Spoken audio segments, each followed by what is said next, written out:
Hello, hello, hello, namaskar, and welcome to Curiously Education, my dear friends. You're watching Current Affairs Analysis. आज हमारे table पर हैं 5 important topics और सबसे पहले I would like to start the discussion with this topic. ये हमारे देश के लिए एक बहुत ही important topic है क्योंकि जो हमारा कैपिटल है उसको एक नए चीफ मिनिस्टर मिले हैं. इनका नाम है रेखा गुप्ता, राइट. और रेखा गुप्ता जी की जो टेन्योर है उससे बहुत बड़ी आशाएं जुड़ी हुई हैं, बहुत सारे ऑप्टिमिज्म जुड़ा हुआ है.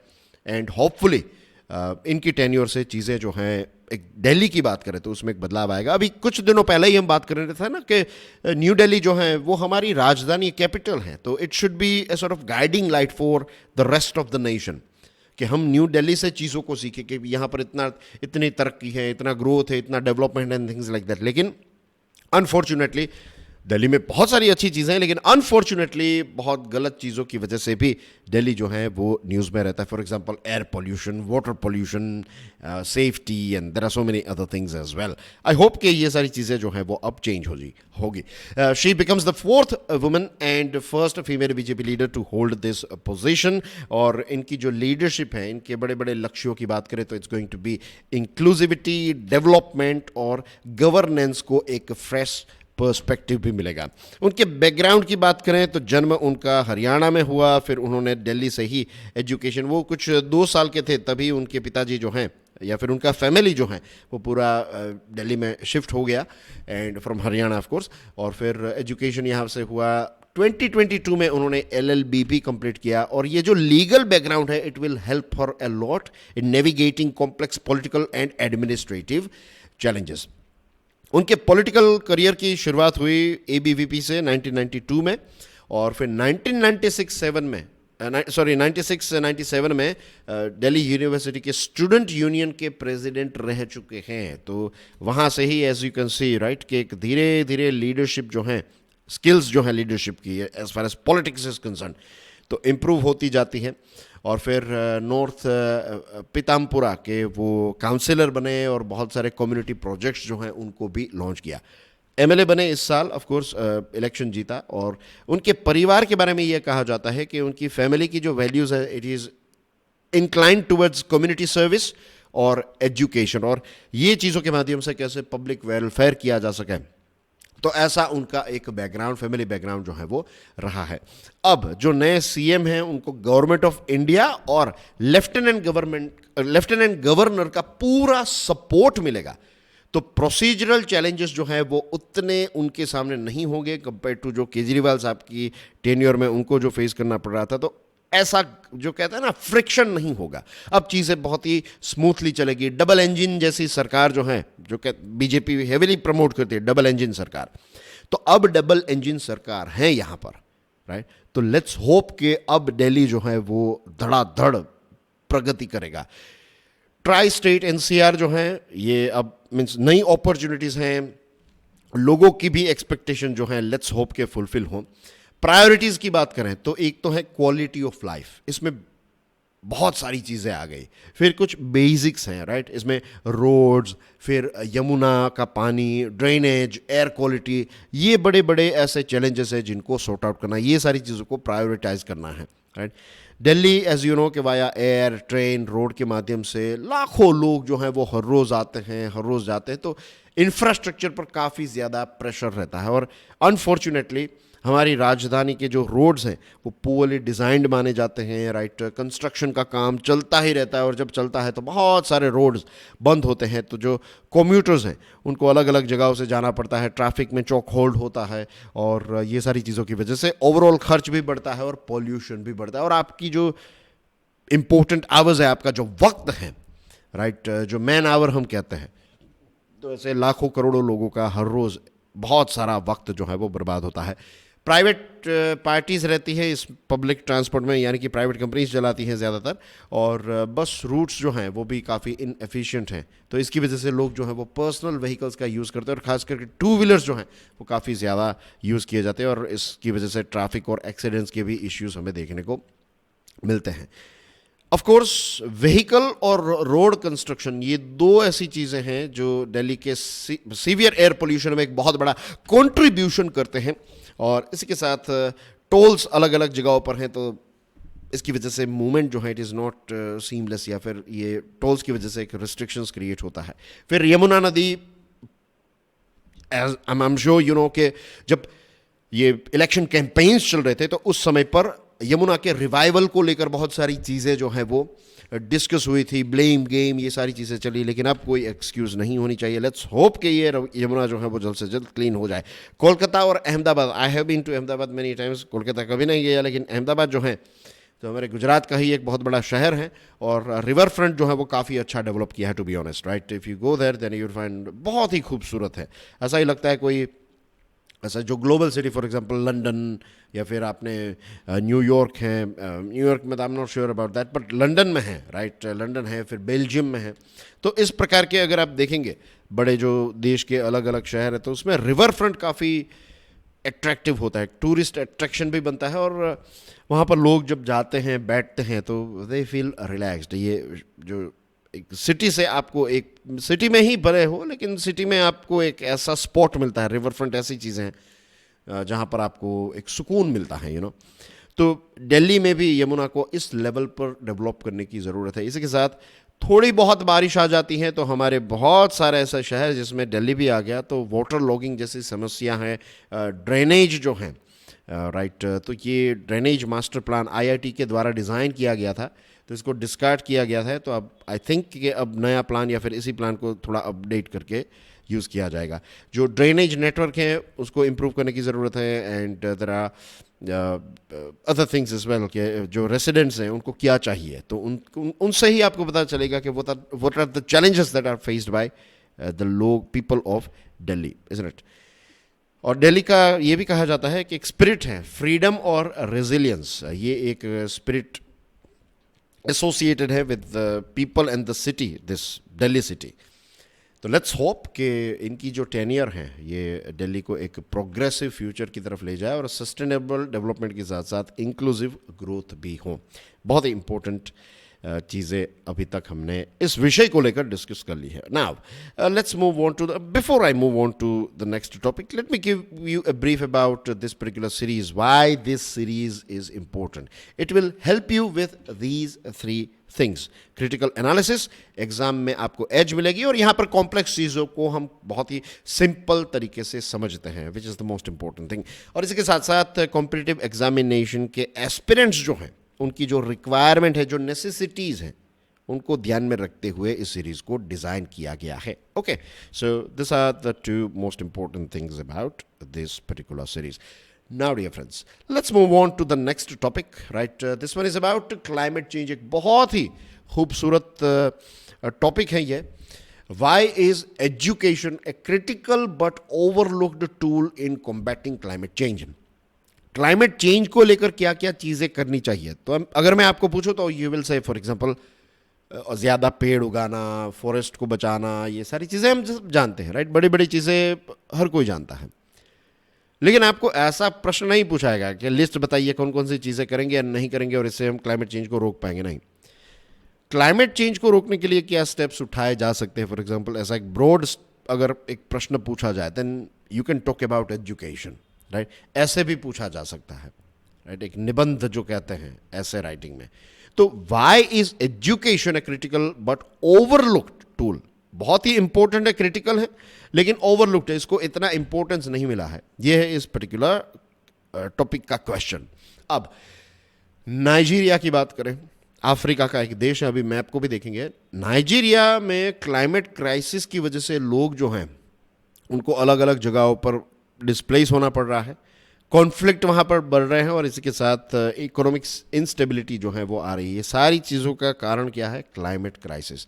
As you can see on your screen, आपकी स्क्रीन पर है अफ्रीका का map, right? And we are talking about this country here, Nigeria. तो इसके मैप को भी देख लेते हैं, राइट? Abuja is the capital of Nigeria, and as you can see अलग अलग देशों से घिरा हुआ है. ये पूरा जो बेल्ट है ना, यहाँ पर अगर हम देखें लेट्स से दिस बेल्ट को, तो रफली स्पीकिंग ये वाला जो बेल्ट है इसको साहेल कहा जाता है.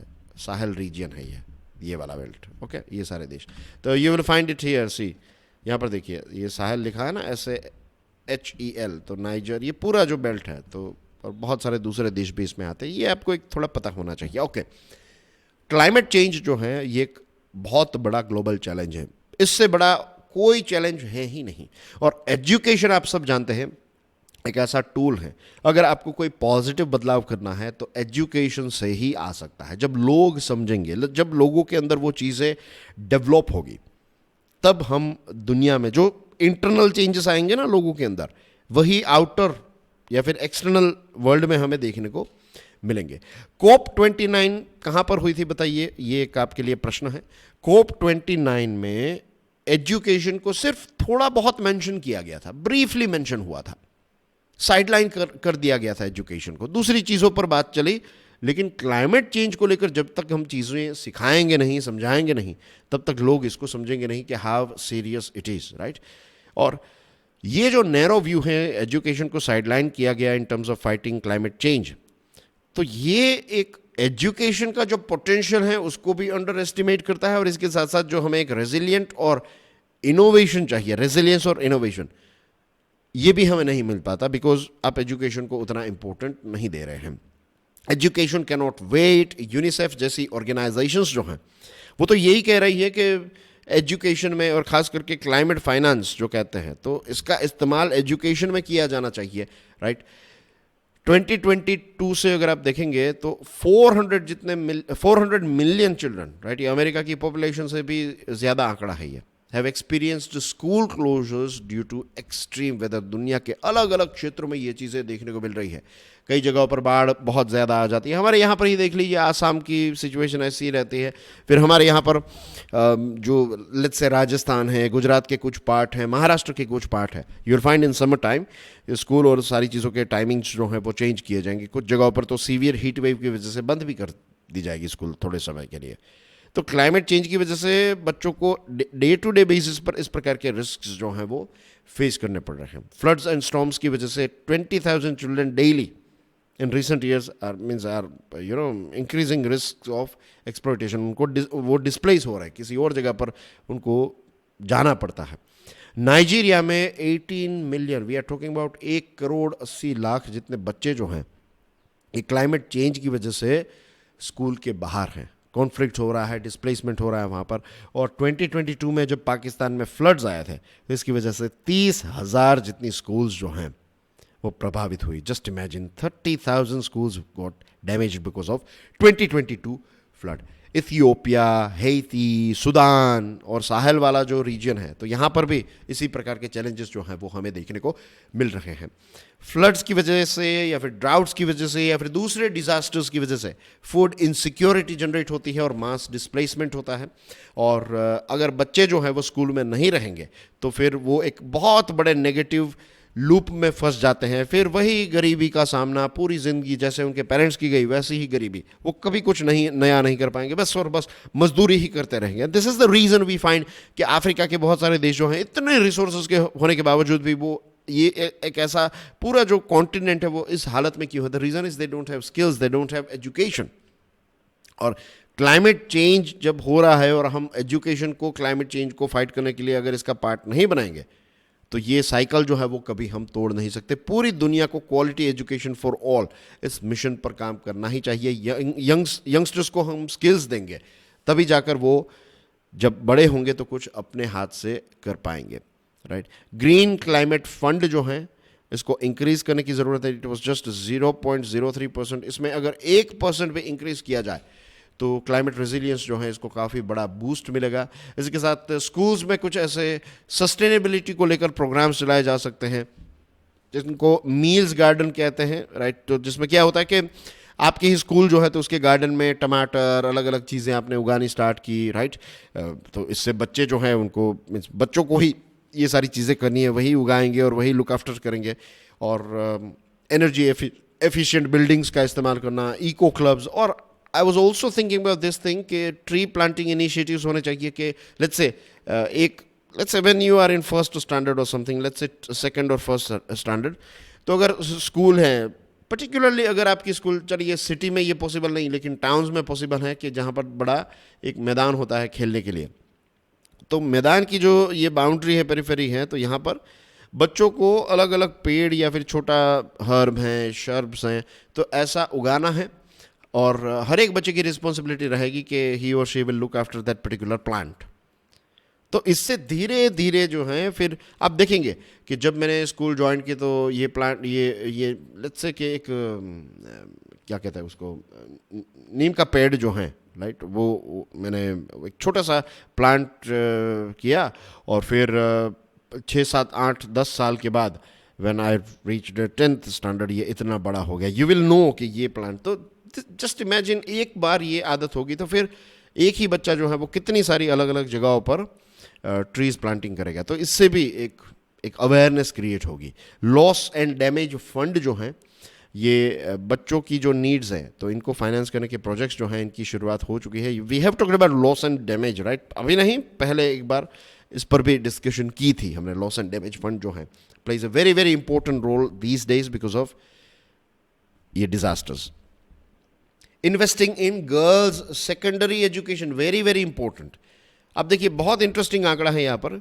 Investing in girls secondary education could increase GDP in developing countries by 10% by 2030। It's very important. एक बेटी बचाओ बेटी पढ़ाओ, जो बेटी पढ़ाओ है ना, तो उससे क्या होगा कि जब वो बेटी बड़ी होगी और लेट्स से उसकी शादी होगी तो फिर जो परिवार होगा तो वो भी एजुकेटेड रहेगा बिकॉज जो माता है उसको एजुकेशन मिला है। तो ये एक बहुत ही वर्च्यूअस साइकिल जो है वो चलती जाएगी, which is very very important. Okay, so this are the things. अब लेट्स होप कि COP30 में लॉन्ग टर्म बेनिफिट्स को फोकस करके जो एजुकेशन है, एजुकेशन इन इमरजेंसीज, इसको प्रॉपर फंड मिले और हमारे बच्चे जो हैं उनके भविष्य के लिए we have to educate, and not just बच्चे, हम सबको क्लाइमेट चेंज को लेकर अपने आप को एजुकेट करना है। जो भी स्टेप्स हम उठा सके we have to educate ourselves. We need to learn कि what are the things we need to do and what are the things that we need to avoid. Now let's move on to the next one. How is China using media influence to shape perceptions in Africa?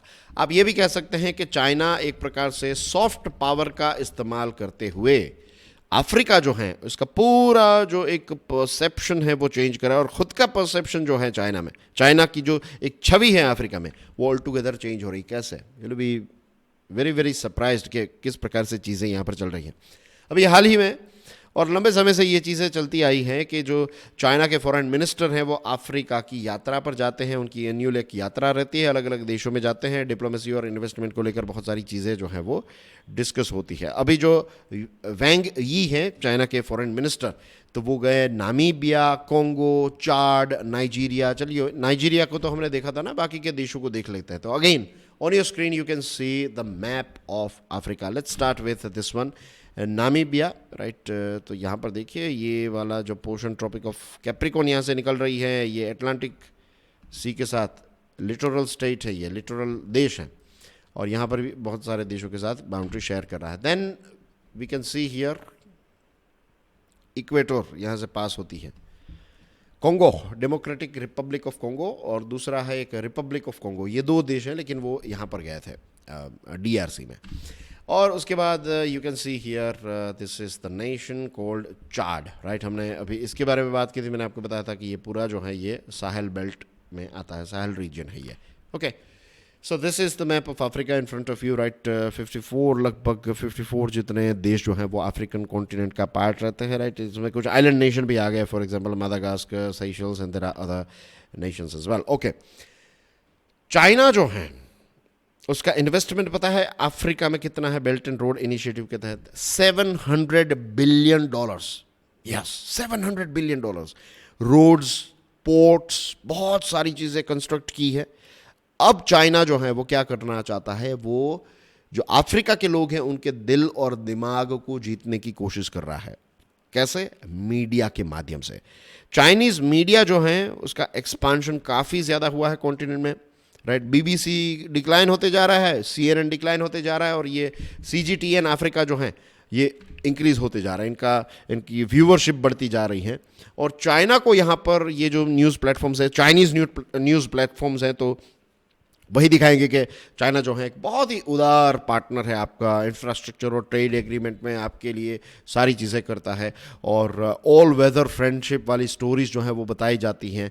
Right, जो disputes हैं, जो date traps हैं, इन सारी चीज़ों को sideline किया जाता है। लेबर डिस्प्यूट्स बहुत रहते हैं, बहुत सारे प्रोजेक्ट्स में रहे हैं, बहुत सारे लेबरों की जान गई हैं, बहुत देश जो हैं वो डेट ट्रैप में आ चुके हैं, लेकिन ये सारी स्टोरीज नहीं, ऑल वेदर पार्टनरशिप वाली स्टोरीज जो हैं वही बताई जाती हैं, राइट। और वहाँ पर एडिटोरियल लाइन आती है, बीजिंग की एडिटोरियल लाइन, तो बीजिंग की जो भी जो एग्रीमेंट्स हैं तो उसमें अच्छी रोजी पिक्चर जो है वो दिखाया जाता है। चाइनीज़ क्यूरेटेड चाइनीज़ कंटेंट जो है वो डिलीवर किया जाता है। मूवीज़ और डॉक्यूमेंट्रीज जो हैं वो 30 अफ्रीकन कंट्रीज़ में स्टार टाइम्स के द्वारा डिलीवर की जाती हैं। और जो चाइना है वो क्या करता है, अफ्रीकन जर्नलिस्ट जो होते हैं उनको एक स्किल डेवलपमेंट के नाम पर, स्किल बिल्डिंग के नाम पर ऑल एक्सपेंसेस पेड ट्रिप जो है वो करवाई जाती हैं।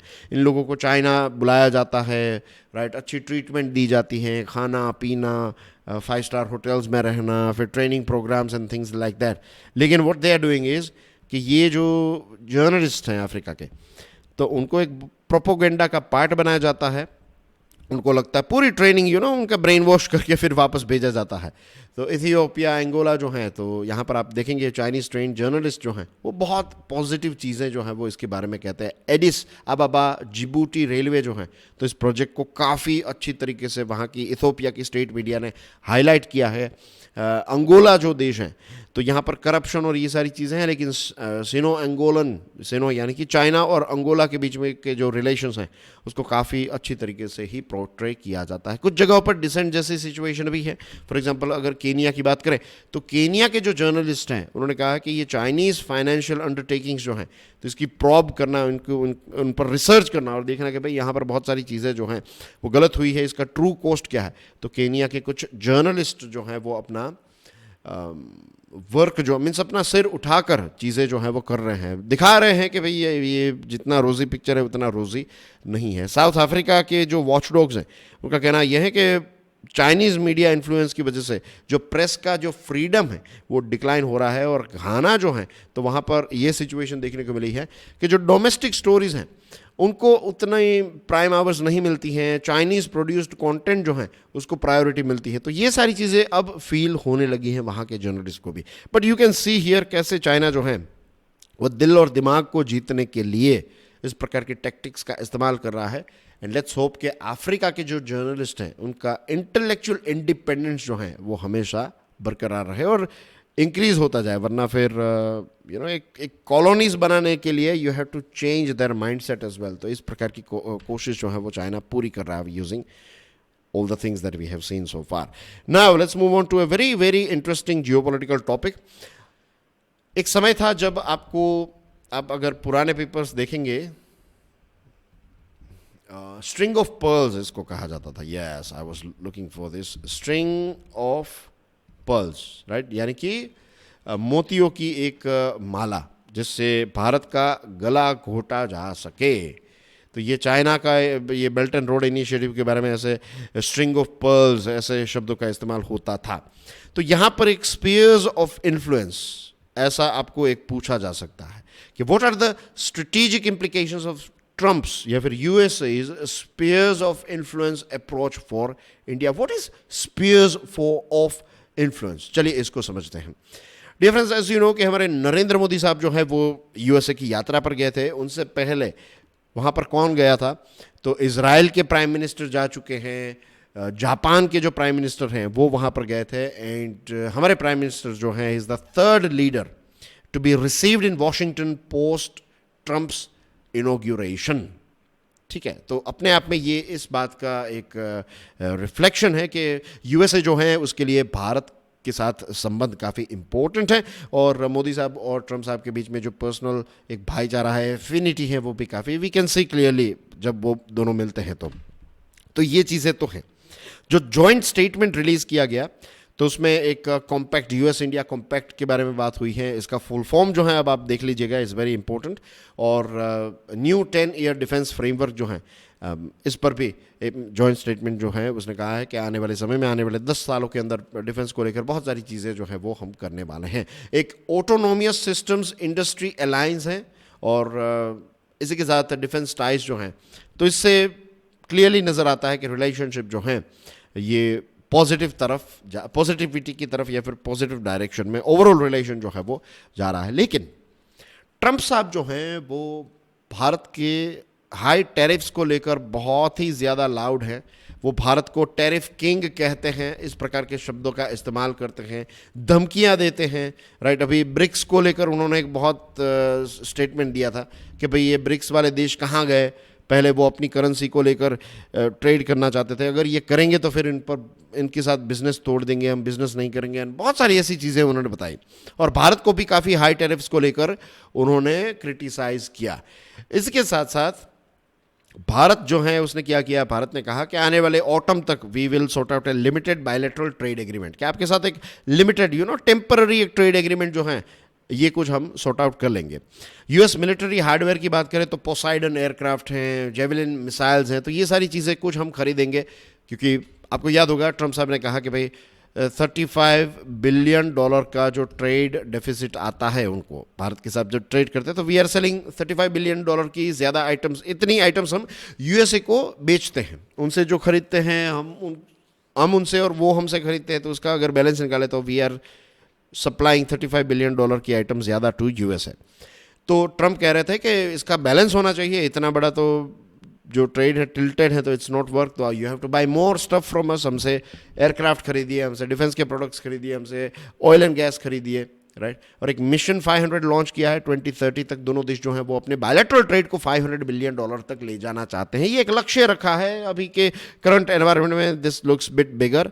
इसी के साथ Indo US nuclear energy cooperation में स्मॉल मॉड्यूलर रिएक्टर्स के बारे में बात हुई है कि यूएसए एसएमआरस में इन्वेस्ट करेगा भारत में, और भारत जो है वो लायबिलिटी लॉ अमेंड करेगा। Don't worry about this liability law, क्या है ये, I am going to explain it to you, right. जो नेक्स्ट हमारा टॉपिक है ना, 5th टॉपिक, उसमें हम इसी ग्रीन एनर्जी के बारे में बात कर रहे हैं, तो आई विल कवर दैट कि what that this liability law में क्यों चेंजेस है, राइट। ओके, तो ऑप्टिक्स अगर देखें, ऊपर से देखें तो things are very very positive, लेकिन कुछ इश्यूज भी हैं, खास करके माइग्रेशन के इश्यू, राइट। जो हमारे जो इंडियन माइग्रेंट्स हैं, तो उनको कैसे ह्यूमिलिएट किया गया, कैसे हथकड़ियाँ पहनाकर उनके पैरों को बांधा गया, हाथ बांधे गए और फिर उनको प्लेन में बिठाकर यहाँ पर भेजा गया, और वो भी मिलिट्री एयरक्राफ्ट में। प्रश्न ये है कि भारत ने हमारी एयरलाइंस क्यों नहीं भेजी उनको रिसीव करने के लिए। अगर ऐसा कुछ होता तो इतना बड़ा वो नहीं होता, और पूरी दुनिया के सामने एक प्रकार का ये एक हमारी जो रिस्पेक्ट है, मुझे लगता है इट इंडिकेट्स कि भाई हम पावरफुल देश हैं। और देखिए, जो इलीगल इमिग्रेंट हैं वो तो इलीगल है, उन्होंने तो लॉ तोड़ा ही है, राइट। तो अमेरिका के पॉइंट ऑफ व्यू से वो गुनहगार हैं। जैसे हमारे देश में बांग्लादेश के जो इलीगल इमिग्रेंट्स हैं, तो वो गुनहगार ही हैं। हमारे देश का जो लॉ है वो तोड़ रहे हैं, वो ऐसे घुस रहे हैं, राइट। सिक्योरिटी के पॉइंट ऑफ व्यू से इट्स अ बिग थ्रेट। तो किसी भी देश को, किसी भी समाज को ये चीज़ें पसंद नहीं आएगी। लेकिन अब आप अमेरिका के पॉइंट ऑफ व्यू से सोचिए, तो उनको पकड़ कर वापस भेजा है यहाँ पर, लेकिन हाथ पैर बांध कर भेजना, और मिलिट्री एयरक्राफ्ट, 2 ऐसे एयरक्राफ्ट आए थे, तो उस समय पर भारत क्या कर रहा था। तो ये जो एक प्रकार की चीज़ें की हैं यूएसए ने, अच्छे रिलेशंस के बावजूद भी, तो ये थोड़ा मुझे पसंद नहीं आया। This indicates lack of American sensitivity, और इंडिया ने भी इस चीज़ को, ये मिस ट्रीटमेंट जो है, तो इस पर इतना बड़ा कोई वो नहीं किया। तो this is also a sad thing to be honest, right. वैसे भी ये जो migration diplomacy, it's a very very sensitive topic, क्योंकि बहुत सारे लोग जो हैं, डेवलपिंग देश के लोग, वो यूएसए सेटल होना चाहते हैं। इसके साथ ट्रंप साहब की जो एक्सटर्नल पॉलिसीज़ हैं, इसकी वजह से एक अनसर्टेनिटी क्रिएट हुई है। उनका जो फोकस है ये टेरिटोरियल एक्सपांशन पर है और स्पीयर्स ऑफ इन्फ्लुएंस पर है। अब हम धीरे धीरे स्पीयर्स ऑफ इन्फ्लुएंस की तरफ आ रहे हैं। पहले अगर हम टेरिटोरियल एक्सपांशन की बात करें तो उन्होंने कहा ना कि गाज़ा को पूरा एक रिवियरा के तौर पर डेवलप किया जा सकता है। फिर उन्होंने कहा कि ग्रीनलैंड हम हड़प लेंगे। उन्होंने कहा कि कनाडा जो है, it can become the 51st state of United states of America. तो इस प्रकार की वो बातें कर रहे हैं। दूसरी जो चीज़ है वो ये है कि ये सारे जो देश हैं उनके साथ तो ऐसा करेंगे, लेकिन रशिया और चाइना जो ग्रेट पावर्स हैं, जो पावरफुल कंट्रीज हैं, तो उनके खिलाफ इतनी बड़ी बातें नहीं करेंगे। उनको वो रिस्पेक्ट करते हैं। पावर जो, अगर if you are powerful then लोग आपको रिस्पेक्ट करेंगे। वैसे ही ये कुछ ऐसे देश हैं जो पावरफुल हैं, तो उनको वो रिस्पेक्ट मिल रही है। अब यूएसए का जो कैलकुलेशन है वो ये है कि एक हेमिस्फेरिक रिसेट किया जाए। What is hemispheric reset? यानी कि अगर नॉर्थ अमेरिका है तो नॉर्थ अमेरिका में ये कनाडा वनाडा कुछ नहीं, राइट, सिर्फ पूरा यूएसए हो जाए। तो यहां पर सबसे बड़ी ताकत कौन? यूएसए। ऐसा वो करना चाहते हैं कि भाई यहां पर नॉर्थ अमेरिका में और अमेरिका में फिर साउथ अमेरिका का भी पोर्शन आप ले लीजिए, तो इस क्षेत्र में तो एक ही ताकत है, दैट इज यूएसए। तो दूसरे क्षेत्रों की बात करें, फॉर एग्जांपल एशिया में अगर वो कहेंगे कि भाई एशिया की सबसे बड़ी ताकत अगर कोई है तो दैट इज चाइना, तो भारत के लिए ये रिस्की है ना। ये क्या कर रहे हैं? ये स्पीयर्स ऑफ इन्फ्लुएंस है कि इस स्पीयर में आप, इस स्पीयर में हम, उस स्पीयर में वो, इस प्रकार की चीजें। तो भारत के लिए इस प्रकार का जो डोमिनेंस है, अगर वो कहें कि भाई China is the biggest and the most important power in Asia, तो भारत का क्या होगा भाई? तो ये जो चीज़ है, ये अप्रोच जो है, इससे थोड़ा हमें भारत को संभल कर रहना है। इसी के साथ ट्रंप साहब ने पब्लिकली ये कहा कि चाइना और इंडिया के बीच में जो इश्यू चल रहा है तो उसमें वो मीडिएट करने के लिए तैयार हैं। तो क्वाड जो बनाया था, क्वाड्रिलेटरल, उसका क्या होगा? क्यों उसको बनाया? फिर देखिए आप कैसे चीज़ों को वो रीसेट कर रहे हैं। यूरोप की भी बात करें तो ऐसे यूरोप में भी इतनी बड़ी गेम हो गई कि अभी जो यूएसए और रशिया के लीडर्स के बीच में मुलाकात हुई थी रियाद में, तो उसमें यूरोप नहीं था। म्यूनिक सिक्योरिटी कॉन्फ्रेंस में लिटरली यूरोप जो है उसको साइडलाइन किया गया। जर्मनी के चांसलर को नहीं मिले, लेकिन जर्मनी के जो ऑपोजिशन के लीडर हैं उनको मिलने के लिए उनके लीडर्स गए। तो ऐसी चीज़ें चल रही है। और यूक्रेन में युद्ध चल रहा है, लेकिन बातचीत यूक्रेन से नहीं, डायरेक्टली रशिया से हो रही है। तो ये जो स्पीयर्स वो क्रिएट कर रहे हैं कि मैंने कहा ना आपको कि भाई एक ऐसे क्षेत्र में कहेंगे कि Russia is the most important, हम डायरेक्टली रशिया से बात करेंगे, यहाँ पर डायरेक्टली चाइना से बात करेंगे, तो ऐसा जो है वो नहीं चल सकता। और यूरोप के लिए भी it's a very very critical thing. और यूरोप जो है वो यूनाइट रहे, स्ट्रॉन्ग रहे, ये भारत के लिए इंपॉर्टेंट है, क्योंकि भारत जो है एक मल्टीपोलर वर्ल्ड चाहता है। यूनिपोलर या फिर बाईपोलर या फिर ट्राईपोलर नहीं, वी वांट मल्टीपोलर वर्ल्ड, कि अलग अलग जगहों पर अलग अलग पावरफुल कंट्रीज हों, या फिर मिलकर सारे पावरफुल कंट्रीज जो हैं वो डिसीजंस ले पूरी दुनिया को लेकर। कोई एक दो देश जो हैं वो पूरी दुनिया के बारे में डिसीजंस जो हैं वो नहीं ले सकते। तो भारत को बुद्धिमत्ता के साथ, प्रैग्मेटिज्म के साथ अपनी पॉलिसी जो है यूएसए को लेकर वो एडजस्ट करती ही रहनी पड़ेगी, क्योंकि अभी बहुत सारे धड़ाधड़ चेंजेस जो हैं वो देखने को मिल रहे हैं। और इसके साथ साथ यूएसए के साथ रिलेशन में हमें इकोनॉमिक और टेक्नोलॉजिकल कोऑपरेशन और बूस्ट मिलता है, तो उसका फ़ायदा लेना है। लेकिन इसी के साथ एक पैरेलल नेटवर्क और कोएलिशन भी बनाते जाना है। यू नेवर नो कब ट्रंप साहब जो है वो चेंज कर दे अपना माइंड। एआई को लेकर, क्लाइमेट चेंज को लेकर इनका रिजेक्शन रहा है इंटरनेशनल गवर्नेंस में, और पेरिस एग्रीमेंट जो है उससे भी बाहर निकलने की बात कर रहे हैं। तो ये सारी अनसर्टेनिटी में ये जो स्पीयर ऑफ इन्फ्लुएंस वो क्रिएट करना चाहते हैं, तो इससे भारत को थोड़ा संभल कर रहना है और अपनी जो स्ट्रेटजी है वो उस हिसाब से डिज़ाइन करते हुए आगे बढ़ना है। So that's basically everything as far as this topic is concern. Now let's move on to the last topic. मैंने जो एनर्जी की बात बताई, how does FM Nirmala Sitharaman's budget aim to transform India's energy landscape? We will talk about that liability law as well. अभी जो budget आया है तो इसने कंजम्पशन, ग्रोथ, सस्टेनेबिलिटी और नेट जीरो गोल्स पर काफ़ी जोर दिया है, और एनर्जी सेक्टर में काफ़ी रिफॉर्म्स क्रिएट किए जा रहे हैं। और पॉलिसीज़ का लक्ष्य यही है कि भारत जो है वो धीरे धीरे, भारत का जो एनर्जी लैंडस्केप है वो धीरे धीरे ट्रांसफॉर्म होता जाए, राइट। इंडिया का जो लक्ष्य है ये है कि 2070 तक हम नेट ज़ीरो अचीव करेंगे।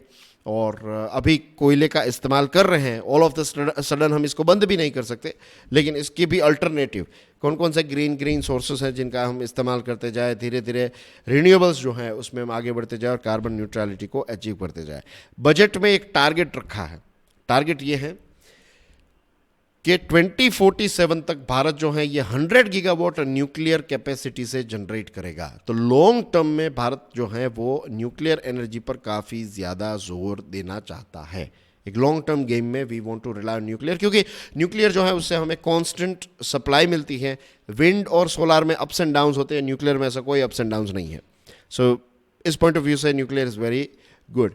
न्यूक्लियर एनर्जी मिशन जो है तो इसमें भी डोमेस्टिक कैपेबिलिटी को बढ़ाने की बात बताई है, प्राइवेट पार्टिसिपेशन को इंक्रीज करने की बात है, और इसके साथ साथ स्मॉल मॉड्यूलर रिएक्टर्स, बड़े बड़े नहीं, छोटे छोटे जो रिएक्टर्स हैं, स्मॉल मॉड्यूलर रिएक्टर्स का इस्तेमाल करते हुए अलग अलग जगहों पर ये न्यूक्लियर पावर प्लांट्स बनाने की बात है। 20,000 करोड़ रुपए एलोकेट किए गए हैं और R&D पर काफ़ी, SMR की जो है ना, स्मॉल मॉड्यूलर रिएक्टर की R&D पर काफ़ी ज़्यादा इन्वेस्ट किए जाएंगे। एंड 2033 तक ये लक्ष्य है कि एटलीस्ट हम 5 इंडिजिनस SMRs जो हैं वो डेवलप कर लेंगे। 2033 तक हमारे यहाँ पर 5 ऐसे SMRs के माध्यम से न्यूक्लियर एनर्जी हम जनरेट कर रहे होंगे। फिर एटॉमिक एनर्जी एक्ट और सिविल लायबिलिटी एक्ट, ये मैंने कहा ना civil liability, Atomic Energy Act में चेंजेस करना चाहती है सरकार। जुलाई 24 का जो बजट था, लास्ट ईयर जो बजट था वो जुलाई में आया था, जुलाई 24 में, बिकॉज ऑफ इलेक्शंस। तो ये जो एटॉमिक एनर्जी एक्ट है उसमें बदलाव करना चाहती है ताकि प्राइवेट सेक्टर का इन्वॉल्वमेंट हो। और सिविल लायबिलिटी एक्ट, इसमें ऐसा है कि भाई अगर कोई चीज़ गलत हो जाती है, लेट्स से भगवान करे ऐसा ना हो, लेकिन अगर कोई डिजास्टर होता है तो जो कंपनीज इसमें इन्वॉल्व थी तो उनकी रिस्पॉन्सिबिलिटी बनती है, उनको कॉम्पनसेशन पे करना पड़ेगा थिंग्स। तो इसमें भी कुछ चेंजेस जो है वो सरकार करना चाहती है ताकि और ज़्यादा प्राइवेट सेक्टर का इन्वॉल्वमेंट हो, राइट। हमारी एनर्जी मिक्स जो है, अलग अलग सोर्सेज से जो एनर्जी हम क्रिएट करते हैं ना, तो इसको हम ग्रीन की तरफ ले जाना चाहते हैं। और इलेक्ट्रिसिटी रिफॉर्म्स आ रहे हैं, इंटरस्टेट ट्रांसमिशन, और इसी के साथ डिस्कॉम की फाइनेंशियल हेल्थ और चीज़ों को सुधारने के लिए अगर राज्य सरकारें अपने ग्रीन एनर्जी के लिए और ज़्यादा 0.5% ऑफ राज्य की GDP जितना बोरो करें, if they are meeting revamp distribution scheme, तो उनको इतनी छूट दी गई है सेंट्रल गवर्नमेंट के द्वारा। क्लीन टेक मैन्युफैक्चरिंग को बूस्टअप करने की बात है। पूरा जो सोलर सेल का इकोसिस्टम है, टर्बाइन्स हैं, बैटरीज हैं, ये सारी चीज़ें, पूरा जो इकोसिस्टम है उसको बूस्ट करने की बात है। मेक इन इंडिया के साथ साथ clean tech policy, solar PV cells और बैटरीज को डोमेस्टिक प्रोडक्शन को बूस्ट करने के लिए दिशा में काम करें। जो एक कहता है ना कि एक बेसिक कस्टम ड्यूटी, तो इसमें लिथियम आयन बैटरी, स्क्रैप और दूसरे ऐसे मिनरल्स जो हैं, तो उसको एग्जेम्प्ट किया गया है कि इस पर आपको कोई ड्यूटी नहीं लगेगी, कस्टम्स ड्यूटी। तो इससे मैन्युफैक्चरिंग और जॉब्स दोनों और ज़्यादा बूस्टअप होगी। और जो सोलर पैनल्स हैं तो उसमें BCD जो है वो लगभग 20% तक रिड्यूस किए, तो इससे भी कॉस्ट कम होगा और डोमेस्टिक प्रोडक्शन इंक्रीज होगा। Roof top solar projects, means उसके बारे में जानते हैं आप, तो उसमें मैं ज़्यादा डिटेल्स में नहीं जा रहा हूँ, लेकिन बेसिकली बजट जो है तो ये हमारी जो डिपेंडेंसी है फ्यूल को लेकर, इसको कम करना चाहता है और आत्मनिर्भर एनर्जी सेक्टर में हम बनना चाहते हैं। जस्ट इमेजिन कि आज इतना सारा fuel, I am just giving you an idea, EV अच्छी है बुरी है, that's a different topic. Every single day हम कितना सारा तेल इंपोर्ट करते हैं। हमारी जो रिक्वायरमेंट है, हमारे जो साल की नेसेसिटी है, तो उसका 80-85% जितना हम ऑयल फ्यूल मंगवाते हैं ना बाहर से। तो अगर जस्ट इमेजिन कि हमारे देश की सारी जो कार्स हैं, ट्रक्स, बसेस, 2 व्हीलर्स, सारे EV हो जाए फॉर एग्जांपल, जस्ट इमेजिन कीजिए, इमेजिनेशन में क्या आ जाता है। तो अगर हम सारे व्हीकल्स जो हैं हमारे वो इलेक्ट्रॉनिक हो जाए और हमारे यहाँ पर बहुत सारे छोटे छोटे न्यूक्लियर के सेफ, सस्ते और अच्छे हाईटेक न्यूक्लियर पावर प्लांट्स हों, हर एक घर पर ऊपर एक छोटा सा ये विंड टर्बाइन भी हो और इसके साथ एक छोटा सा, अभी रूफटॉप ये जो सोलर पैनल्स है वो तो काफ़ी ज़्यादा देखने को मिलेगा। फ्यूचर में सोलर पेंट्स और बहुत सारी ऐसी चीज़ें आएगी कि आपकी विंडो जो है तो उसमें भी पैनल्स ऐसी होगी कि वो जो सूरज है तो उससे इलेक्ट्रिसिटी, तो हर जगह पर अगर एनर्जी के सोर्स, सन और दूसरे सोर्सेस से हम इतनी सारी एनर्जी को जनरेट करेंगे और इसको स्टोर कर सके, उसको यूज़ कर सके, इस प्रकार की चीज़ें अगर हो जाए, अब सोचिए कि हमारा देश जो है वो कितना आगे बढ़ जाएगा। हमें उतने सारे मीन्स ऑयल हम फिर मंगवाना जो है वो नियरली बंद ही हो जाएगा। 2-3% मंगवाएंगे जो दूसरे फैक्ट्रीज और जिसमें यूज़ होता है एज अ ल्यूब्रिकेंट, तो एनर्जी सिक्योर हो जाएंगे हम। तो हमारा जो रुपी है वो डॉलर को एक साथ हो जाएगा शायद। Just imagine, you know, this are the things. ये डिपेंडेंसी हमें कम करनी है and we need clean because sustain means economy means you know कि सिर्फ डेवलप मीन्स ग्रोथ से कुछ नहीं होगा। डेवलपमेंट में सस्टेनेबिलिटी भी आ जाती है। Growth is all about figures, development is beyond figures, it's more about quality of life and things. So ये थी आज की डिस्कशन, राइट, ये थी आज की बातें, and that's basically everything from my side. Thank you very much, God bless you all, जय हिंद।